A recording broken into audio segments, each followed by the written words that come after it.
Sir, होणार आहे का नाही शक्तिपीठ मार्ग पूर्ण?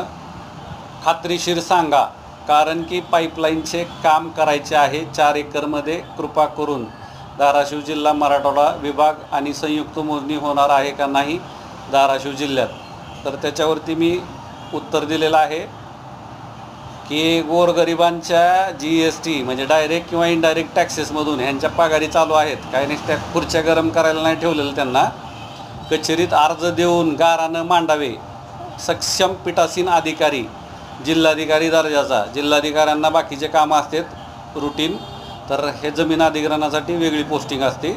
आणि माहितीच्या अधिकाराचा प्रभावी वापर करावा. डॉक्टर मनोज कुमार मुनत, पुणे इथून यूट्यूब लाईव्ह.